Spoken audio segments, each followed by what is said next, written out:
Estou pedindo que este demônio seja respeitosamente devolvido a Hill o mais rápido possível. Assassino é condenado por crime chocante contra a estudante universitária de 19 anos. Levou o corpo dela até as margens do lago Michigan. Ele a cortou em pedaços e se desfez dela no lago, principalmente no lago. Como alguém pode chegar a um ponto de infligir tanto dano a uma pessoa, não apenas matando a pessoa, mas depois desmembrando, e depois disso descartando o corpo pela comunidade? É inconcebível. Porém, em uma reviravolta distorcida, ele alega inocência. Levei isso a julgamento sem nunca tentar fazer um acordo de qualquer tipo, porque eu não cometi esses crimes. Porém, o juiz não acredita nisso. E explicaremos o motivo. Bem-vindo a Lei e Crime, sou Elizabeth Melmer. Sage Robinson era uma típica estudante universitária, com um futuro brilhante pela frente, até que saiu em um encontro e desapareceu. Então, partes do corpo dela apareceram numa praia. Pessoas perdem seus filhos. Isso às vezes faz parte da vida, eu entendo isso. Mas para perder seu filho desta maneira é inconcebível. Ninguém deveria passar pelo que a família de Sage Robinson enfrentou. Não há nada que possa justificar o que ele fez com ela. E o que ele fez foi muito mais do que apenas matar ou desmembrar ela. Ele apagou a independência e a capacidade dela de lutar por si mesma, tentando apagar sua existência e valor. No começo de abril de 2024, Sage Robinson, de 19 anos, ia se encontrar com um homem que conheceu em sua faculdade. Foi também o primeiro encontro de Sade e seu parceiro. Depois disso, Sade desapareceu. O encontro ocorreu no 1º de abril. No dia 2 de abril, uma perna humana foi encontrada perto de uma praia, mesmo dia em que Sade foi relatada como desaparecida. Oficiais foram à casa de Sade, mas não a encontraram. Depois receberam uma ligação sobre um carro em chamas que pertencia a ela. Quando os detetives vasculharam a área, eles também encontraram um pé humano dias depois. Um tronco e um braço apareceram na praia a quilômetros de Milwaukee. Não tem como ter sido a Sade, certo? Os oficiais contataram a amiga da Sade, que informou que ela tinha o aplicativo Life 360 no telefone.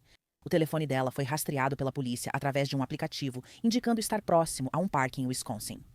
Os investigadores também procuraram saber com quem Sade estava pela última vez. Os registros revelaram que uma das últimas pessoas com quem ela se comunicou foi Maxwell Anderson, o homem com quem ela teve um encontro. Os dois se encontraram no Twisted Fisherman. O dono revelou aos investigadores que Maxwell era ex-funcionário. Um bartender relatou ter servido Sade e Maxwell, que conversavam casualmente antes de sair juntos. E o que sabemos é que, enquanto estava em sua casa, Sade ficou incapacitada. Ela foi agarrada, apalpada, teve suas roupas removidas. Ela foi retirada de sua casa por volta das 00h45 do dia 2 de abril. Investigadores viram um vídeo do ônibus do sistema de trânsito do condado de Milwaukee, mostrando alguém se afastando do carro em chamas. A pessoa vestia calças escuras, moletom cinza e carregava uma mochila bege.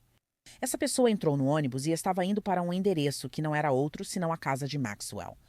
Anne foi vista mais tarde passando por um portão dos fundos em uma casa próxima no bairro de Maxwell. Maxwell foi preso por oficiais enquanto dirigia seu SUV a poucos quarteirões de sua residência.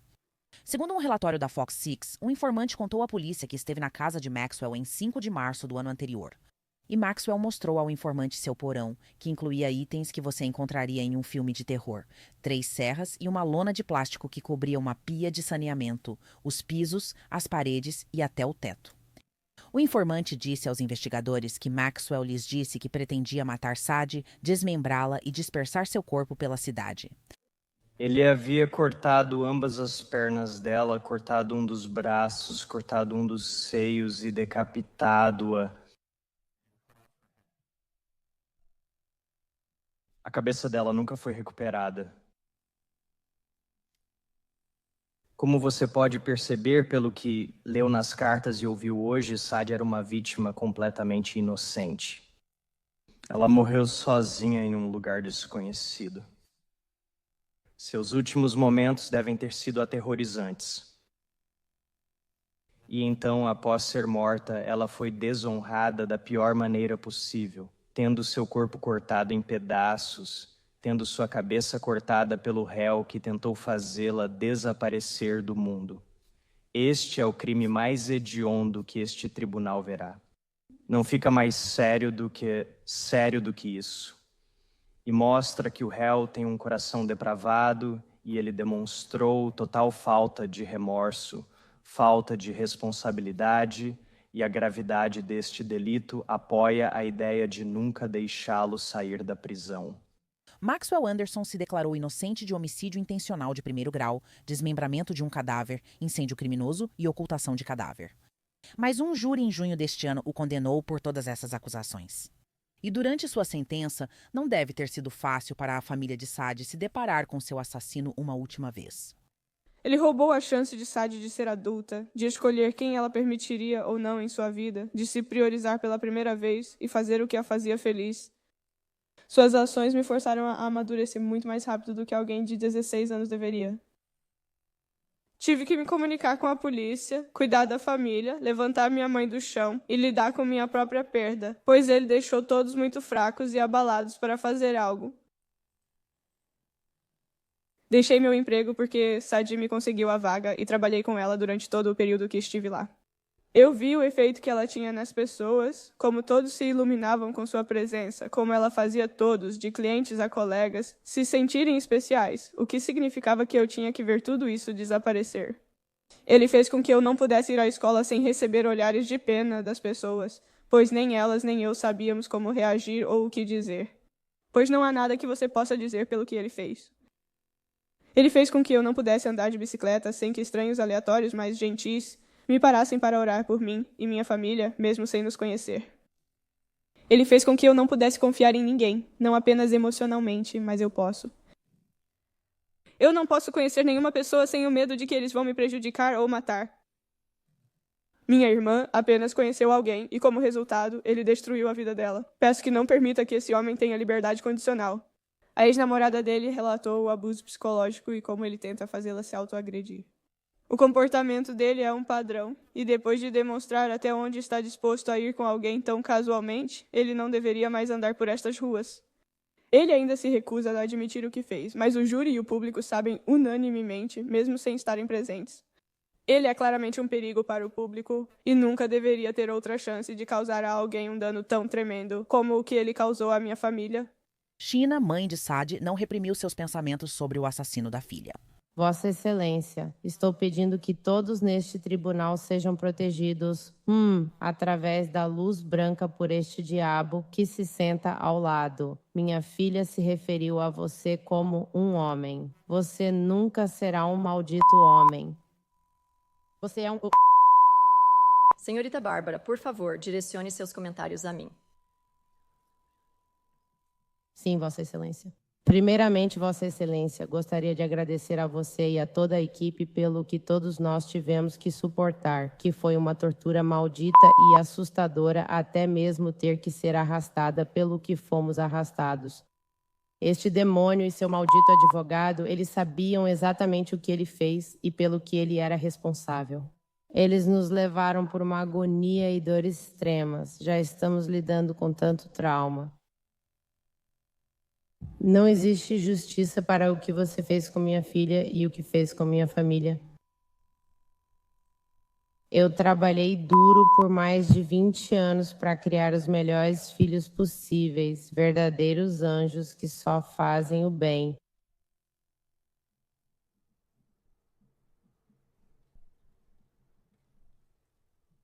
Minha filha teve que cruzar seu caminho demoníaco.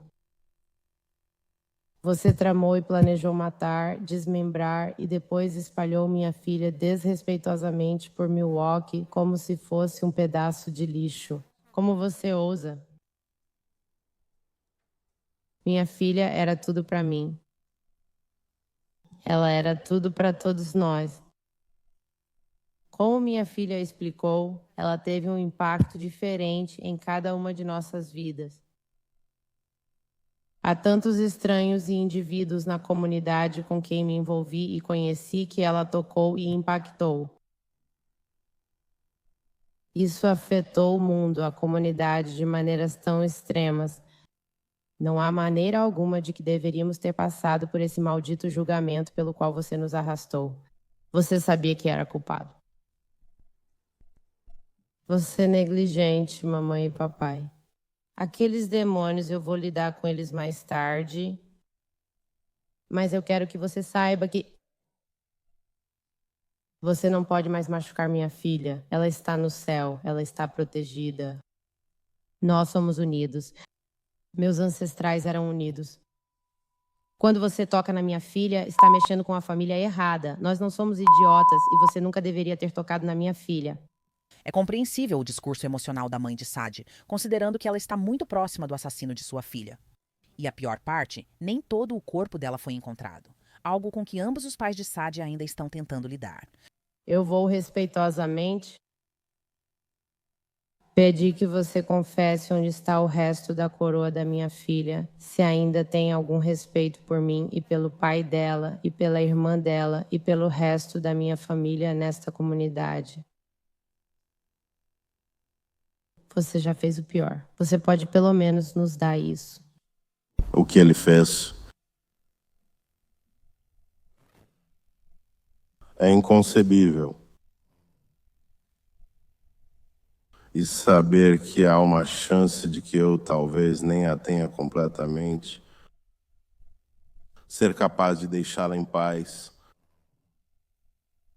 me traz pesadelos e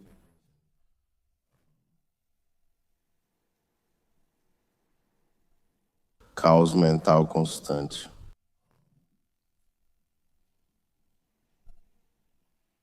Ele tem isso.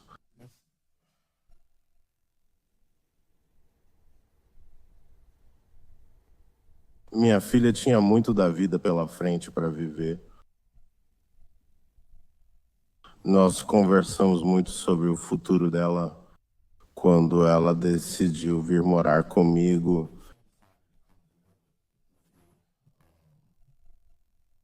E quando eu consegui a guarda dela, eu comecei a levá-la para faculdades e coisas do tipo. Porque antes disso, se ela não tinha objetivos de ir para a faculdade ou algo do tipo. Então eu a levei para universidades como Howard, Florida Gulf Coast University, e ela teve a experiência e ela começou a mudar a percepção dela sobre seus objetivos e o que ela queria ser e o que ela queria fazer. Ela tinha tanta vida pela frente, tantos objetivos que foram tirados dela. E para mim não é apenas o que ela não está aqui, é a maneira como ela não está aqui. Eu não consigo compreender isso. Alguém que faz algo assim nem merece. Eu acho que a morte é uma saída. Você merece o que recebe. Ele merece o castigo que deu à minha filha. Tudo o que ele fez deveria ser feito com ele. É assim que eu me sinto. Para mim, isso é justiça. Eu não acho que ele tem o direito de andar por aí e respirar ar, comer café da manhã, escovar os dentes. Ele não tem esse direito. No momento em que ele fez o que fez, ele perdeu isso. Humano, quaisquer direitos humanos básicos, nenhum homem deveria poder viver fazendo o que ele fez. A acusação pediu ao juiz para negar a Maxwell Anderson qualquer chance de sair da prisão, enquanto a defesa esperava alguma possibilidade de liberdade condicional. De uma forma ou de outra, se a ele for concedida a oportunidade de liberdade condicional, o que obviamente implica em supervisão prolongada, muitas vezes é usado de forma intercambiável, mas estamos nos referindo a alguma esperança futura de que o Sr. Anderson teria a oportunidade de ser libertado da custódia. E o ponto disso é que ele será supervisionado pelo Departamento de Correções pelo resto de sua vida, sem dúvida alguma. E ele está sob custódia agora, obviamente, há mais de um ano, em confinamento solitário, que é uma das condições mais horríveis em que uma pessoa poderia ser confinada. Basicamente, a unidade da prisão em que ele está é uma onde há pacientes de saúde mental, há pessoas passando por abstinência de substâncias. Então, é uma maneira torturante de existir. Obviamente, existem preocupações de segurança muito reais que Max tem ao ir para a prisão. Nós, acho que expressamos parte disso em nossas submissões escritas ao tribunal, que isso é uma consideração real, porque no final do dia, isso não é justiça de multidão neste país. As pessoas têm direito a um julgamento. Elas têm o direito de apresentação e teste das evidências, além do direito de representação por advogados. E o júri retornou o veredito em um retorno, e é seu trabalho determinar a sentença. Mas eu quero enfatizar que, independentemente de você concordar com nossa recomendação, a recomendação do Estado ou algo intermediário, não importa como pareça, o Sr. Anderson vai carregar essa condenação e a supervisão e a encarceramento pelo resto de sua vida. Enquanto ele está aqui, eu luto para entender alguns aspectos do caso, assim como todos os outros. Ouvimos as evidências, assistimos ao julgamento e aprecio o Estado recitando novamente hoje, mas acredito que nenhum de nós tenha esquecido. E como você leu no relatório pré-sentença, eu não vou entrar em detalhes, mas você leu a versão dos eventos do Sr. Anderson. Ele mantém que não cometeu o crime. Quando tem a chance de falar ao tribunal antes da sentença, alguns réus geralmente assumem a responsabilidade por seus atos e até se desculpam, mas não Maxwell. Gostaria de começar dizendo que, do fundo do meu coração, minhas mais profundas e sinceras condolências vão para a família de Sadi, bem como para todos os outros afetados por essa tragédia. Dito isto, Vossa Excelência, levei isso a julgamento sem nunca tentar fazer um acordo de qualquer tipo, porque não cometi esses crimes. E assim planejo recorrer das minhas condenações enquanto espero e rezo para que investigações adicionais não apenas provem minha inocência, mas encontrem e entreguem a verdadeira justiça. Há mais alguma coisa que você gostaria de dizer? Não, senhora. Conforme citado no começo da história, o juiz não acreditava na versão de Maxwell sobre o ocorrido. Agora você recebe crédito por assumir a responsabilidade. Você recebe crédito por resolver um caso cedo. Você recebe crédito por dar um passo à frente e dizer que o que fez estava errado. Porque, geralmente, este primeiro passo na reabilitação é assumir a responsabilidade. E nós não tivemos isso aqui. É por isso que é importante ler qual é a versão dele. Então, você ouviu ele dizer hoje que ele não cometeu este crime.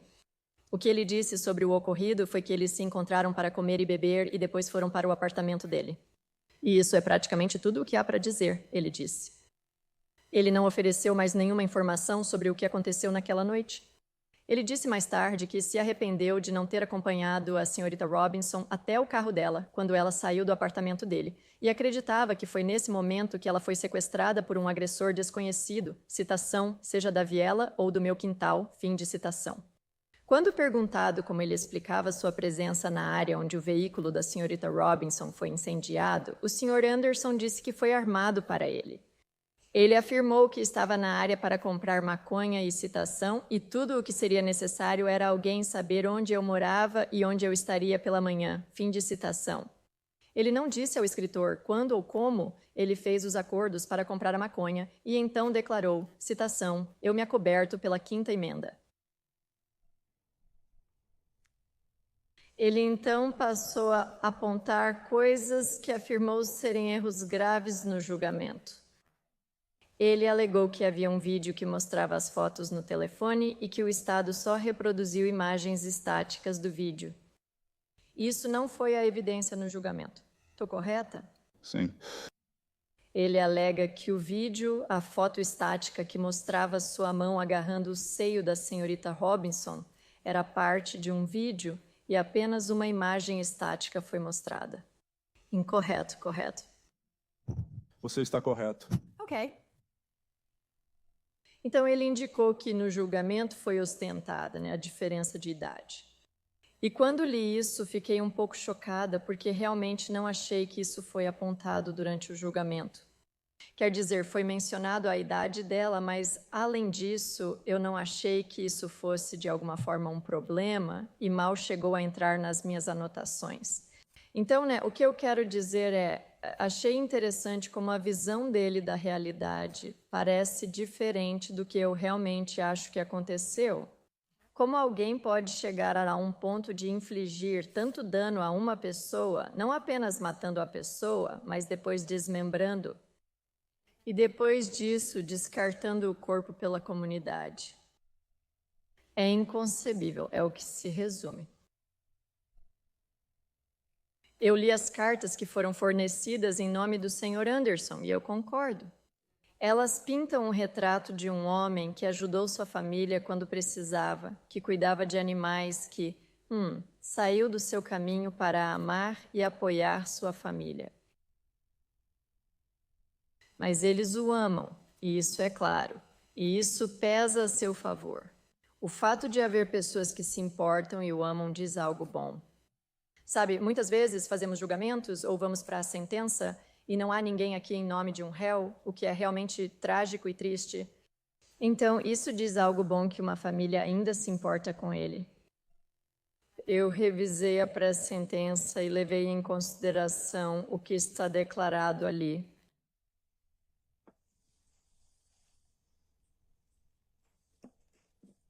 Eu tenho que avaliar se você está arrependido, e eu não acho que você esteja arrependido de forma alguma. Eu não acho que você tenha chegado ao ponto de assumir qualquer tipo de responsabilidade pelo que aconteceu. É além do imaginável para um pai pensar em não poder saber se seus filhos estão mortos ou vivos, e depois descobrir que eles foram desmembrados e desonrados ao ponto que essa pobre menina, seu corpo suportou, é além do entendimento. E no final, o juiz condenou Maxwell ao que a lei permitia: prisão perpétua sem chance de liberdade condicional. De acordo com registros online, Maxwell Anderson foi transferido da cadeia do condado de Milwaukee para a instituição correcional Dodge em 4 de agosto. Obrigada por se juntar a nós em Lei e Crime. Sou Elizabeth Melmer.